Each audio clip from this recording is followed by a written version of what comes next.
Britain continues to experience a worsening housing crisis as annual demand for 400,000 new builds far outstrips supply of barely 140,000, which keeps ratcheting up the crisis each year. Sheffield, as is the case for most UK cities, has seen its safety net of council properties for rent evaporate from a housing stock of over 80,000 30 years ago, most of which have been sold off at deep discounts under the Right to Buy scheme, to now stand at under 40,000 council properties for rent. And this whilst demand for rental properties has gone through the roof due to soaring house prices, that is resulting in private landlords being able to demand ridiculous amounts of rent even for properties within Sheffield's poorest boroughs, generating extortionate yields of as high as 25%, the cost of which is mostly picked up by the taxpayer through housing benefit payments. This has resulted in a huge gap in rental costs between the private and public sectors that is manifesting itself in a paralysed social housing rental market, given the tenfold increase in demand for council housing, as illustrated by the waiting lists that grew following the last Labour government's signing up to the EU accession states movement of labour, generating huge waves of migration into the UK.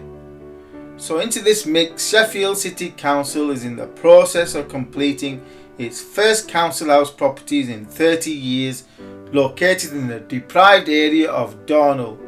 50 new houses are not going to go very far given a waiting list that probably now exceeds 80,000. Whilst these new houses are on the small size, as tends to be the case for most new builds,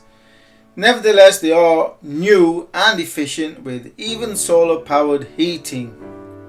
However, those on Sheffield's ever expanding waiting list are unfortunately very unlikely to be in receipt of one of these new builds, or in fact any vacant properties, regardless of how many decades they've been patiently waiting for a property, for the fundamental fact that vacant properties usually only tend to be given to priority cases, which normally means homeless families, regardless of whether they be local, British, or a recent arrival from abroad.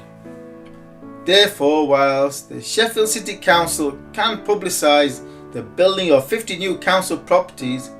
at the end of the day, given the magnitude of demand built up over the past 20 or so years, then these 50 properties are literally a drop in the ocean. For Sheffield to make any serious dent in the housing crisis would need to build 100 times that number per year, i.e. nearer to 5,000 annually rather than 50, which unfortunately is just not going to happen. So the housing crisis will continue to fester, and of course all of these new build properties also fall under the Right to Buy scheme,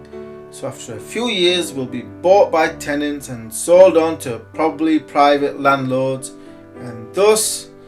is really just a futile exercise of wasting council taxpayers' money. So the Right to Buy scheme needs to end before the council builds a single property at council taxpayers' expense.